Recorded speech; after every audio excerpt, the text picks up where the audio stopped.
Welcome back to Tyler's Trail Rides. Today, we are doing some pre-winter housekeeping.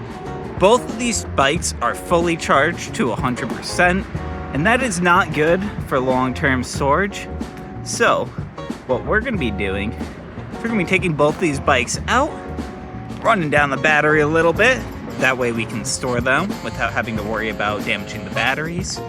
So, first we're going to be taking the Talaria Tri XX, and then we're going to be moving over to the Fly RZ. So, let's get into that. Oh, right. We are out on the Talaria. We're just going to burn down some battery percentage. That way we can store this, and we won't kill the battery.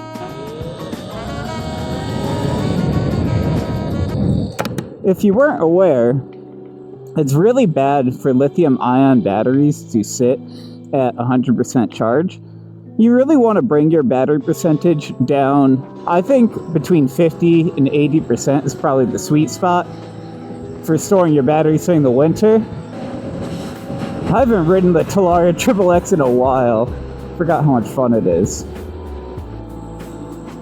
So to best take care of your battery, you want to make sure that you're not charging it when it's below 30 degrees. It is bad for the battery. You also don't want to store these batteries when they're like above 80% really. Really you want it to be 50 to 80% for storage. And you can store them in the cold. It's just charging them in the cold that's very bad for them. And we are gonna cut up this way towards the state forest.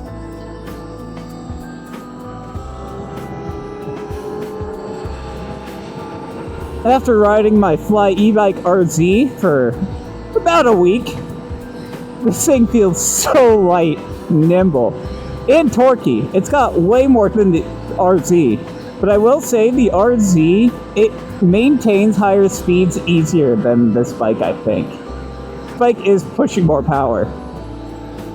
As you can see, climbing up the hill at 40 plus miles an hour.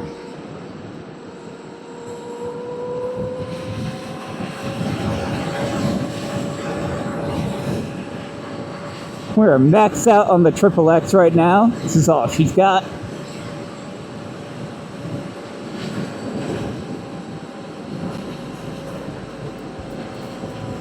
I should have worn my new gloves that are warmer. I was cooking inside wearing all this gear. Too hot until I started moving. Now I'm a little chilly, but I'm okay. We're not going for a crazy long ride. We just need just enough to burn the battery down. And guys, I'm at like 1,000 miles on this bike. Would you be interested in a 1,000-mile review of it? I'd love to share my thoughts of what it's been like to own this bike since July. I've ridden it a ton. I've modified it quite a bit. People say this bike is only a street bike, but I think it does pretty well on trail as long as you put good wheels on it. I got the 2117 set right now on it, so the big wheel helps a lot for climbing over stuff, and the back suspension on this bike is actually quite good. I don't care what people say online. It doesn't need that linkage. Handles a lot of terrains. Buttery smooth for the most part. My main complaint is the front fork. Also, I replaced both of the brakes on this bike with two different sets of pads. I put the rear MX Gold pads that are sold by TB Electric in the rear. And on the front, I put Shimano's on. They are the H0C resin. I'll get the exact model number up on the screen for you, because I can't remember off the top of my head. We're at 85%. We've basically done about the mileage that we need to on it.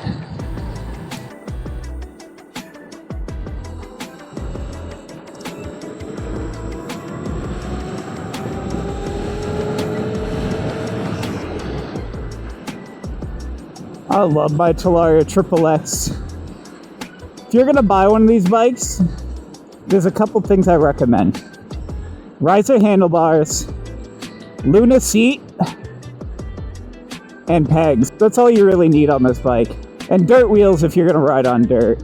The thing about dirt wheels is you can ride dirt wheels on the road, but you cannot ride road wheels in the dirt.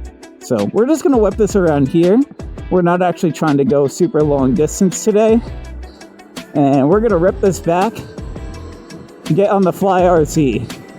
All we're trying to do is burn some battery off this bike.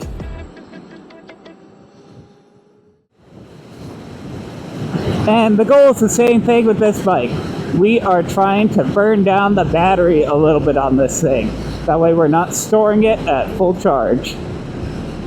And I have an idea of a little route that I think will be pretty fun. Not gonna be a long one.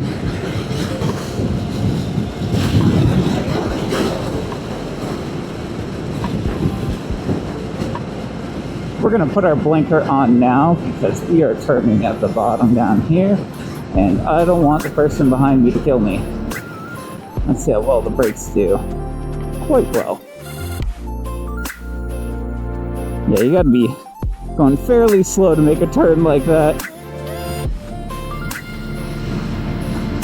And unlike my Talaria's blinkers, this display actually shows me when my blinkers are going.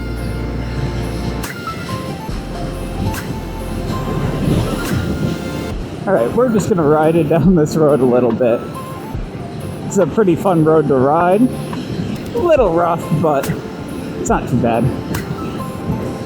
We're already down 12% on this battery after doing like just a mile or two. We're not full sending all of this because I do not have much seat time on this bike.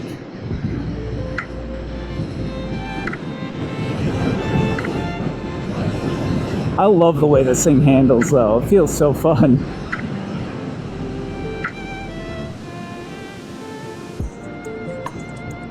And this is where the new controller is going to be nice. I have a new controller already on the way for this bike. I don't want to spoil too much, but it is a big bad controller. I've never owned anything like it before, so when you put on this bike, it should be compatible with this battery, but it should also be compatible with higher amperage batteries as well. I'm pretty excited to try and install that. I have no idea how hard or easy that's going to be, but I will be documenting that, and it will be on this channel. So stay tuned. You probably want to subscribe for that if you have any interest in building your own electric motorcycle. Once we get to the top of this hill, we're just going to spin this bike back around and bring it back home.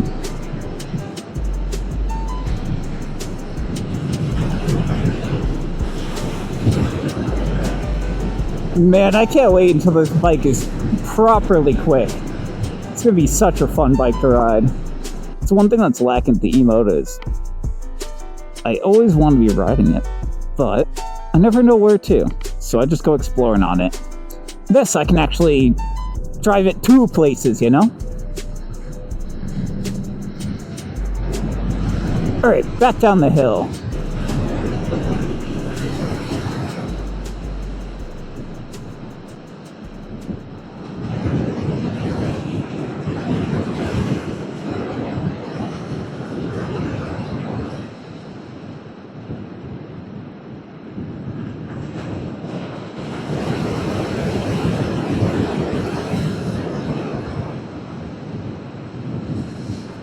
Yeah, the size and riding position just feels so different when you're jumping between like an E-Moto and a full-size electric motorcycle. Again, my Talaria is probably more powerful than this bike at the moment, but it will not be staying like that.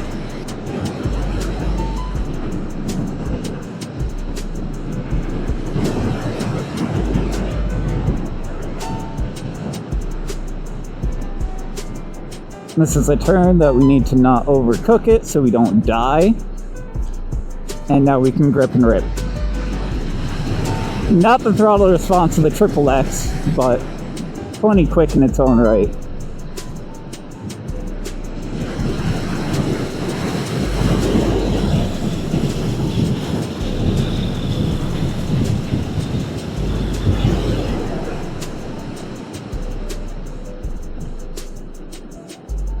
I think that these brakes actually just needed to bed in because they're feeling so much better than the first couple rides that I did. I mean, they should be pretty good. In the front we have 2 sets of dual piston Moto brakes. In the back we have a single set of dual piston Moto brakes. So we should actually have pretty good stock stopping power on this bike. When I say dual, I mean there's literally 2 sets. There's 2 brake discs and 2 calipers, 1 on each side of the wheel. So that helps a lot with the braking power of this bike. And this is the part I'm not looking forward to because this bike is a bit gutless at the moment. So pulling up this hill is going to be a little scary. Alright, we gripped it. We're ripping it. Come on, bike, speed up a bit. This is scary.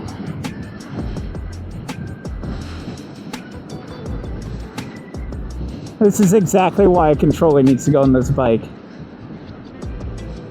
Should have plenty of power to pull up this hill, but it's dragging its feet. And I don't want a bike like this to be dragging its feet on the road, you know? Once again, thanks for watching to the end of this video. Remember to like, comment, and subscribe. And I will be showing you soon how to replace the controller on this bike. Anyways, bye now.